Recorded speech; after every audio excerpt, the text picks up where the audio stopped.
Hola, bienvenidas a nuestro nuevo curso Hijos y Herederos. Si esta es la primera vez que te unes a nuestra clase, permíteme presentarme. Mi nombre es Jenny Lee Silva y estamos iniciando el tercer curso correspondiente a la Cátedra de Puertas Generacionales. Puertas Generacionales es una temática de nuestro primer año escolar y la idea ha sido establecer principios espirituales de edificación que nos permiten levantar una generación de gobierno. Como escuela profética que somos, entendemos que uno de los elementos principales del espíritu de la profecía es usar la plomada para asegurarnos que la edificación que estamos haciendo está recta, está nivelada y tomando como punto de comparación la medida y la estatura de Cristo. Todas las clases que nosotros hemos visto hasta ahora hacen justamente eso, colocan una plomada que nos permite ver lo torcido para que como mujeres que edificamos la casa con sabiduría, sabemos qué es eso exactamente que debemos corregir. Y por supuesto, las primeras que debemos medirnos somos nosotras mismas, puesto que entendemos que no podemos dar de lo que no tenemos, que un ciego no puede guiar a otro ciego y que justamente el proceso de medirnos nosotras mismas con respecto a la estatura de Cristo es lo que nos ayuda a restaurar los escombros de muchas generaciones, como lo hemos venido estudiando en el libro de Isaías 61, especialmente en el verso 4. En este nuevo curso deseo presentar una nueva herramienta profética que, así como la plomada es valiosa para la edificación, esta herramienta es de gran envergadura y se llama sabiduría. Vamos a iniciar estudiando la relación entre nuestro llamado como mujeres a edificar con sabiduría y el espíritu de la profecía. Y si me permites hacer un paréntesis, todas las mujeres están llamadas a ser sabias edificadoras, no solo las madres. Por eso es que si todavía no has encontrado tu propósito, medita en esto. ¿Hasta qué punto has perseguido la sabiduría de Dios para que puedas recibir esa hermosa porción de tu herencia de ser edificadoras? A veces nuestros propósitos yacen tendidos en dones, recursos y funciones inherentes a nuestro diseño que como hijas de Dios todavía nosotros no hemos empleado, no hemos reclamado.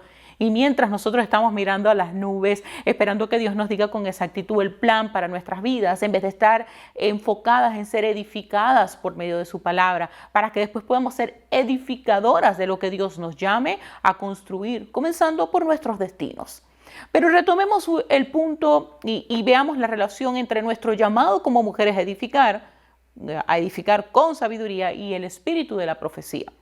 Primero, hemos estado escuchando repetidamente el verso que está en Proverbios 14:14 que dice que la mujer sabia edifica su casa, mas la necia con sus manos la derriba.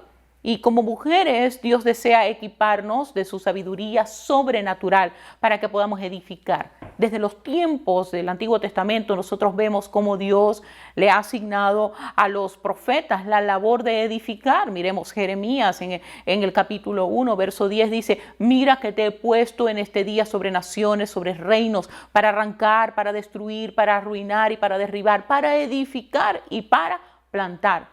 Junto con la acción de desarraigar, la acción de destruir y la acción de derribar las obras del maligno, la unción profética edifica la casa. Llámese casa, nuestras vidas, lugar donde vivimos o el cuerpo de Cristo. Así que una de las cosas que hace el espíritu de la profecía es construir por medio de la palabra, la cual exhorta y consuela, actividades que con claridad nosotros podemos ver en nuestro día a día como madres. El segundo ejemplo que yo quiero que nosotros miremos de comparación entre nuestro llamado como mujeres a edificar con sabiduría y la unción profética está en Juan, en el capítulo 1. Entre el 1 y el 3 vas a encontrarte este hermoso verso que dice: en el principio era el verbo y el verbo era con Dios. El verbo era Dios. Este era en el principio con Dios. Todas las cosas por Él fueron hechas y sin Él nada de lo que fue hecho o nada de lo que es hecho fue hecho. Todas las cosas fueron hechas por Cristo, es decir, Cristo creó, construyó, afirmó y edificó empleando la sabiduría. Proverbios 3:19 dice que con sabiduría fundó el Señor la tierra, con inteligencia estableció los cielos. Así nosotros edificamos por medio de la palabra. Ahora bien, si Cristo y el Verbo uno son, entonces miremos esto que dice Apocalipsis 19:10. específicamente hablando sobre Jesús, dice que el testimonio de Jesús es el espíritu de la profecía. Y me gusta mucho esta versión, que es la BLP, que dice y es que tener espíritu profético y dar testimonio de Jesús es una misma cosa. Si Cristo y el Verbo son uno, entonces entendemos que el espíritu de la profecía de Cristo actúa por medio de la palabra para enseñar, para redarguir, para corregir, para instruir en justicia. Eso está en 2 de Timoteo 3:16. Entonces, puedes ver la relación de esta función de edificar o de edificación por medio de la palabra, el espíritu de la profecía, con el don profético. Corintios 14, del 3 al 5, dice: pero el que profetiza habla a los hombres para edificación, exhortación y consolación. Solamente cuando nosotras como madre edificamos por medio de Cristo, estamos impartiendo del testimonio de Él y por ende del espíritu de la profecía. No hay profecía sin el testimonio de Cristo. No se puede edificar o construir con sabiduría sin la piedra angular que es Cristo. Y un tercer ejemplo que quiero traer para que veamos esta correlación es que cuando nosotros nos movemos en el testimonio de Cristo y en el espíritu de la profecía que está contenido en la palabra, estamos enseñando, estamos redarguyendo, estamos corrigiendo e instruyendo en justicia a nuestros hijos. Entonces, cada vez que nosotros enseñamos la palabra, estamos edificando. Y esto lo explicamos antes. Proverbios 22:6 dice: instruye al niño en su camino y aunque fuese viejo no se apartará de él. El término instruir es el vocablo usado para inaugurar una edificación. Aparece en Deuteronomios 25 en el contexto de la construcción. Dice: y los oficiales hablarán al pueblo diciendo: ¿quién ha edificado casa nueva y no la ha estrenado? Y es la misma palabra que aparece en el Salmo 30, verso 1, donde dice que están hablando sobre la dedicación del templo. Por lo tanto, la raíz hebrea que se usa para representar la inauguración es sorprendentemente la misma raíz que representa el significado de la educación. Entonces, ¿cuál es la conexión entre la instrucción y la edificación? Lo que observamos aquí es una hermosa, preciosa, bella metáfora hecha por el lenguaje hebreo. Cada niño se asemeja a una nueva casa que está por inaugurarse. Y como padres, nunca dejamos de enseñar. Esta acción es continua y es permanente. Y mientras aprende, un niño es inaugurado constantemente por medio de la instrucción. Pero no nos estamos refiriendo a una educación basada en el conocimiento de este mundo, no es sabiduría de este mundo, sino que nunca dejamos de crecer en el conocimiento del Cristo, el Verbo, desde antes de la fundación, de su testimonio y del espíritu de la profecía. Por lo tanto, nunca dejamos de ser edificados e inaugurados. ¿Por qué tener acceso a la sabiduría es parte de nuestra herencia como hijas y herederas? ¿Por qué Dios desea que edifiquemos por medio de Cristo? Porque parte de nuestro diseño es co-crear con Él. Ser hijas y herederas es reconocer y entender que tenemos una asignación y propósito que consiste en co-crear con Dios. Los hijos y herederos son una generación de gobierno, pero a la vez son una generación de íntimos. Los hijos y herederos son amigos de Dios a los cuales el Padre les revela sus planes, dota de sabiduría sobrenatural, entrega diseños y revela misterios para que puedan dar a conocer la gloria de Dios por medio de la vida virtuosa que ellos están manifestando. La tierra gime para que esta generación se manifieste, pues son los portadores del cambio y son los portadores de las transformaciones. ¿Qué es co-crear? Co-crear lo podemos definir de muchas maneras, pero yo quiero decirte que co-crear es crear junto a, participar en la creación de, pero más aún, compartir el poder. ¿Alguna vez has llamado a tus hijos a una reunión familiar para tomarlos en cuenta o tomar en cuenta sus opiniones en una decisión importante que como familia deban tomar? ¿Qué pasa en ese momento? Tú estás compartiendo el poder de la decisión con ellos. ¿Has visto los ojos cuando están frente a esas oportunidades? Hasta el más tímido probablemente del grupo va a intentar participar porque se siente parte del proceso creativo. Asimismo se debió sentir Adán en el Edén cuando Dios le dijo que nombrara a los animales. ¡Wow! Imagínate ese nivel de co-crear.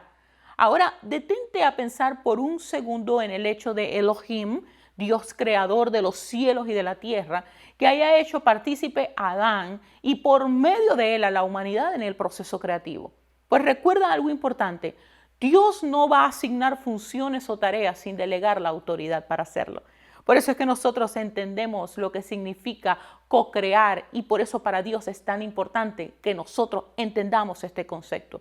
Jesús, cuando envió a sus discípulos a ser discípulos, es decir, les dijo, vayan en mi nombre, le dio una asignación y le dio la autoridad, fue una autoridad delegada. Pero volviendo al proceso de la creación, hace poco yo leí algo fascinante que revelaba el poder creativo de Dios. Y en el enunciado, ellos estaban explicando algo que voy a tratar de reexplicarles a ustedes.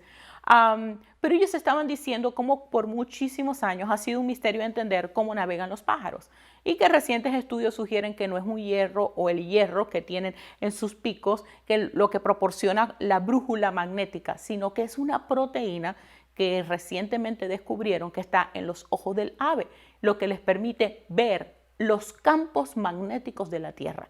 Entonces, esa proteína del ojo que descubrieron es muy sofisticada, dicen ellos, y la cosa es que, bueno, en resumen, las aves pueden ver, pueden mirar ese campo magnético y sus ojos ahora son responsables para esa capacidad de poderse orientar porque pueden detectar los campos. Es un sentido, algo así como llamado como magnetorrecepción. Y esto es solo un aislado ejemplo de mostrarte o quererte decir las maravillas del poder creativo de Dios. Ahora, mira, con este ejemplo que te acabo de dar, con esto que tú tienes en mente, yo quiero decirte o preguntarte, ¿por qué necesitaría Dios? Este Dios tan detallista que le colocó plomo a los picos de las aves y proteínas sofisticadas en los ojos para que pudiesen detectar los campos magnéticos. ¿Por qué le dio Adán, o Dios le dio a Adán la asignación y la autoridad para nombrar los animales? Y no solo eso, sino que enseñoreara sobre la creación. Y una de las principales razones es porque fuimos hechos a su imagen y semejanza. Es precisamente de su plenitud de donde nosotros tomamos para co-crear con Él. Es precisamente de la intimidad de donde Adán tomaría de la misma esencia de Dios para participar en el proceso de la creación. Es únicamente por medio de la palabra que edificamos cosas que permanecen en la eternidad. Dios asignó a Adán la tarea de nombrar a todos los animales, y eso lo puedes ver en Génesis 2:19, pero recuerda algo que es muy importante, y es tener un concepto claro de lo que es el pensamiento o la mentalidad hebrea con respecto a los nombres.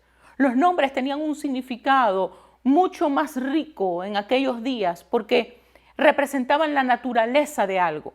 Por eso Dios cambió el nombre de Abraham, cambió el nombre de Jacob, Jesús le cambió el nombre a Simón, porque al hacer el cambio de nombre estaba haciendo un cambio de naturaleza. Escucha esto.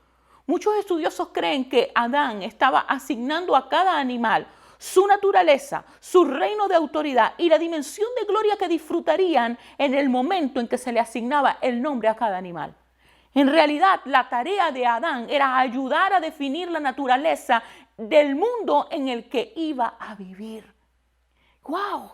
Igualmente nosotras por medio de Cristo somos equipadas para co-crear con Dios en el proceso de formación y de edificación de nuestros hijos. Y mientras lo hacemos, estamos trabajando junto con Cristo, junto a Cristo, en cambiar la naturaleza, establecer y asegurarnos de establecer el reino, la autoridad y el dominio que nuestros hijos van a tener por medio de Cristo, con quien reinamos, a que se pueda manifestar esa dimensión de gloria de la que ellos van a disfrutar. Esa es tu labor como madre, esa es tu labor como co-creadora.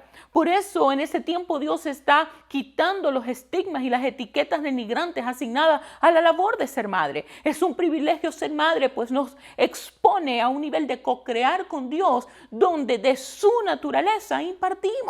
Recuerda lo que hablamos sobre al principio, donde decíamos que en el momento de la creación, la palabra y el espíritu creaban.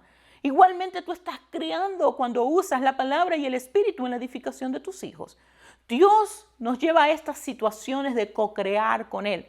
No porque Él no pueda hacerlo por sí mismo, sino porque Él se deleita en ver cómo todo lo que hizo se hace partícipe de su naturaleza. Por eso Él dice, sé santo, pues yo soy santo. Perdona a otros como yo he perdonado. Así como mi Padre y yo somos uno, ustedes sean uno. Él no te está poniendo tareas y responsabilidades más allá de eso que nos está... voy a recapitular esto. Él no nos está poniendo actividades. Él nos está invitando a ser partícipes de su naturaleza. En otras palabras, nos está diciendo, sé como papá. Co-crea con Dios en el proceso de instruir a nuestros hijos, en el proceso de abrazar el privilegio de haber sido hechos a la imagen y a la semejanza de nuestro Creador. Esto es ser hijos y herederos, ser íntimos imitadores del Padre. Jesús decía, hablo lo que escucho a mi Padre decir y hago lo que veo a mi Padre ver. Es precisamente en este nivel de dependencia e imitación donde Él estaba co-creando. Pues al imitar al Padre estaba trayendo el cielo a la tierra. Por eso Él nos invita a que nosotros podamos ser partícipes de la naturaleza divina, que podamos andar en toda buena obra tal cual Él nos llamó y nos predestinó de antemano, dice la palabra. Y fíjate algo, no es lo mismo hacer que co-crear. Te explico por qué. Tú co-creas cuando lo que estás haciendo nace de quien tú eres en Cristo. Mucha gente hace cosas, levanta el reino, imperios, pero pocos co-crean junto con el Padre por medio del Hijo. Pues cuando tú co-creas, tu identidad es Él. Él es de su naturaleza, de donde tú tomas para hacer. Por lo tanto, tu único trabajo es permanecer e imitar. Mientras que el que hace, independientemente de la naturaleza de Cristo, con su hacer busca ser. Lo que hace viene a definir su identidad. Entonces, todo lo que se edifica, establece y logra deja de ser el peso de gloria eternal, deja de tener el peso de gloria eternal y son simples obras pasajeras que pasarán junto con los cielos y la tierra. Pero cuando tú edificas un templo, cuando tú edificas a tus hijos y todo lo que edificas lo usas por medio de la palabra de Dios, eso está naciendo del Espíritu y vence al mundo. Todo lo que edifiques por medio del testimonio de Cristo y del Espíritu de la profecía, que es Jesús mismo, actuando poderosamente en edificación, exhortación, consolación e instrucción en la justicia por medio de la palabra viva y eficaz, hará que todo lo que edifiques permanezca, de modo que la vida del Espíritu permanecerá para siempre en todo aquello que hemos edificado. Por eso edificar e instruir a nuestros hijos es mucho más que técnicas de modificación de comportamiento. Es establecer fundamentos eternales. No es enseñarles la Biblia o llevarles a la escuela dominical, lo que es importante, pero es por medio del Espíritu de Jehová, Espíritu de sabiduría, Espíritu de inteligencia, Espíritu de consejo y poder, Espíritu de conocimiento, revelarle a Cristo. Ser hijos y herederos es retomar ese poder para co-crear con Él y traer cambios y transformaciones en nosotros como individuos y en nuestras comunidades. Creamos desde la luz y por medio de ella. En Cristo nosotros nos movemos y tenemos nuestro ser.